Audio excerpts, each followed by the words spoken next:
يا وفرسته وضربته يا رسول الله صلى الله عليه وسلم قال من أدرك والديه عند الكبر أحدهما أو كلاهما ثم لم يدخل الجنة উত্তর হুজুর আকরাম সাল্লাল্লাহু আলাইহি ওয়াসাল্লাম বললেন ওই ব্যক্তি হতভাগ্য লাঞ্ছিত অবস্থ হোক যে স্বীয় পিতামাতা অথবা উভয়ের মধ্যে কাউ প্রশংসা সেই বিশ্ব নিয়ম তার প্রতি নিবেদিত হোক যিনি আমাদের সকলকে পিতামাতার মতো অমূল্য সম্পদ দান করেছেন এবং সেই পিতামাতার অন্তরে সন্তানের প্রতি ভালোবাসা দিয়ে ভরে দিয়েছেন তার জন্য আমরা প্রত্যেকেই শুকরিয়া স্বরূপ বলি আলহামদুলিল্লাহ। অসংখ্য দরুদ ও সালাম বর্ষিত হোক সেই মহামানবের প্রতি যিনি আগমন করেছিলেন সারা বিশ্ববাসীর করুণা হয়ে ভ্রান্ত পথিকের পথের দিশারি রূপে। তিনারি শানে আমরা প্রত্যেকেই মহাব্বতের সহিত বলি সাল্লাল্লাহু আলাইহি ওয়াসাল্লাম।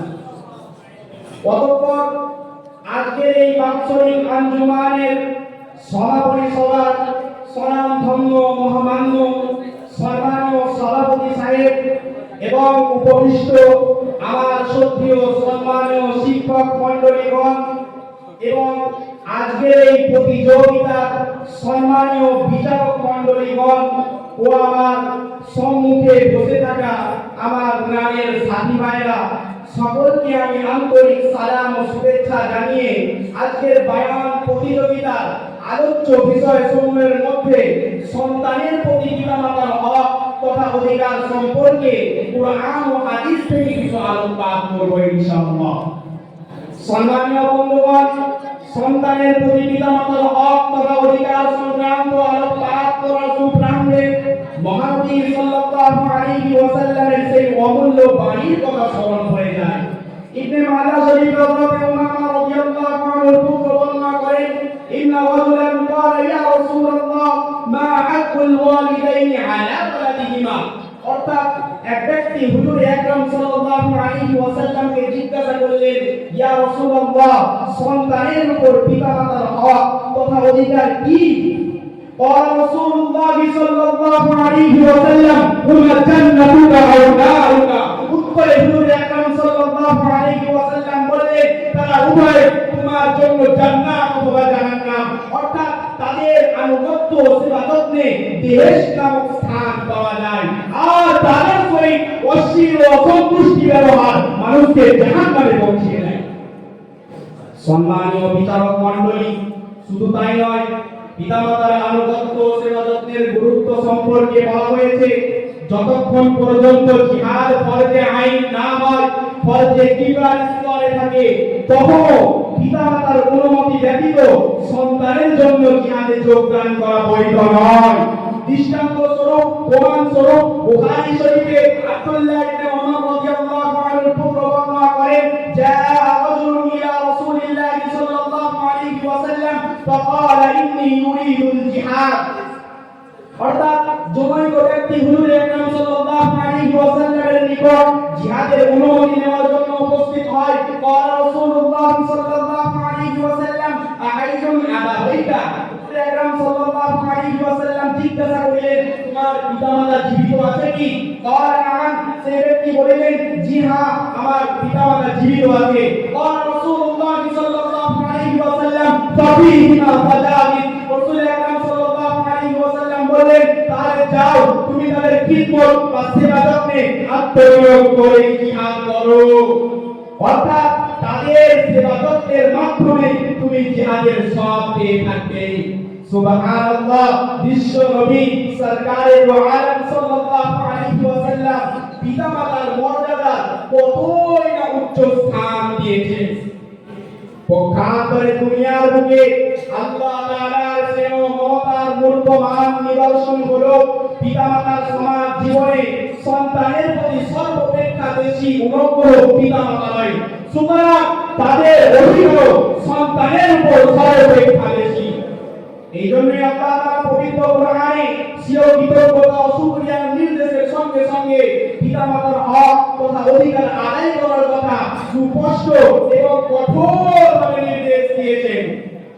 সূরা লুকমানের 14 নম্বর আয়াতে বলা হয়েছে আনিশকুরলি ওয়া লিওয়ালিদাইক।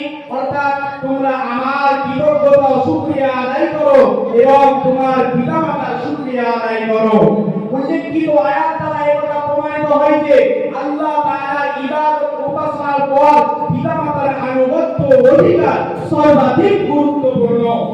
সুতরাং আল্লাহ তাআলার প্রতি কৃতজ্ঞ হওয়ার ন্যায় পিতামাতার প্রতি কৃতজ্ঞ হওয়া অপরিহার্য, একান্ত কর্তব্য। সম্মানীয় বন্ধুগণ, শুধু তাই নয়, মুসলিম শরীফের একটি হাদিসের পক্ষে সাক্ষ্য দেয়। আনাবি হুরায়রা রাদিয়াল্লাহু আনহু قال قال رسول الله صلى الله عليه وسلم رضي عنه আবু হুরায়রা রাদিয়াল্লাহু আনহু বর্ণিত, তিনি বলেন রাসূল আকরাম সাল্লাল্লাহু আলাইহি ওয়াসাল্লাম বলেছেন, ওই ব্যক্তি হতভাগ্য, লাঞ্ছিত, বিরক্ত ইলামান ইয়া রাসূলুল্লাহ। সাহাবায়ে কেরাম রাদিয়াল্লাহু আনহুম আশ্চর্য হয়ে জিজ্ঞাসা করলেন, কে এমন অপদস্থ হতভাগ্য ইয়া রাসূলুল্লাহ সাল্লাল্লাহু আলাইহি ওয়াসাল্লাম? قال من أدرك والديه عند الكبر أحدهما أو كلاهما ثم لم يدخل الجنة। উত্তর হুজুর আকরাম সাল্লাল্লাহু আলাইহি ওয়াসাল্লাম বললেন, ওই ব্যক্তি হতভাগ্য, লাঞ্ছিত, অপদস্থ যে স্বীয় পিতামাতা অথবা উভয়ের মধ্যে কাউকে বৃদ্ধ অবস্থায় পেল, অথচ তাদের খিদমত বা সেবা যত্ন করে তাদের সন্তুষ্টি লাভ করে দেশে প্রবেশ করতে পারল না। ভাগ্যের পরিহাস, বর্তমান যুগে পিতামাতাকে যেন দাস দাসীর ন্যায় ব্যবহার করা হচ্ছে। এমনকি অনেক বড় নগণ্য জঘন্য নামধারী শিক্ষিত ব্যক্তি পিতাকে পিতা বলে পরিচয় দিতেও ইতস্তত বোধ করে। উদাহরণস্বরূপ, এক শিক্ষিত ব্যক্তি বিদেশে চাকরি করেন, কোন কারণবশত বৃদ্ধ পিতা পুত্রের সঙ্গে সাক্ষাৎ করতে যান। তখন অন্যান্য চাকরিজীবীরা জিজ্ঞাসা করলেন, হুইজ হি, অর্থাৎ এই লোকটি কে? তখন পুত্র কি উত্তর দিচ্ছে, শুনুন, he is an our servant, অর্থাৎ এই লোকটি হচ্ছে আমাদের বাড়ির একজন চাকর। বড়ই দুঃখ পরিতাপের বিষয়, সৃষ্টির সেরা মানব পিতামাতার মতো অমূল্য সম্পত্তি আজও ছিল না। সম্মানীয় বন্ধুগণ, তাই পক্ষান্তরে প্রত্যেকটি মানব মণ্ডলী মাতৃগর্ভ হতে আরম্ভ করে প্রাপ্ত বয়স্ক হওয়া পর্যন্ত সন্তানের প্রতি পিতামাতার যে আদর, যত্ন, স্নেহ, মায়া, মমতা, ভালোবাসা এবং তার জন্য যে দুঃখ কষ্ট ভোগের ইতিহাস মানুষ চোখে অবলম্বন করে, তাহলে পিতামাতার প্রতি কৃতজ্ঞতায় নত হতে বাধ্য। সুতরাং পিতামাতার সহিত যারা দুর্ব্যবহার করে তার মতো নিকৃষ্ট নিষ্ঠুর নির্মম হতে পারে না।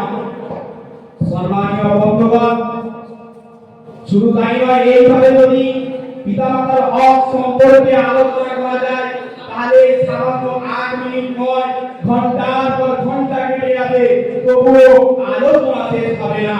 যেহেতু ঘড়ির কাঁটা আমার সাথ দিচ্ছে না, তাই আমি আপনাদের সামনে তিরমিজি শরীফের মুহাদ্দিস সাল্লাল্লাহু আলাইহি ওয়াসাল্লামের একটি অমূল্য বাণী সমর্পণ করে আমি আমার বক্তৃতা সমাপ্ত করব ইনশাআল্লাহ।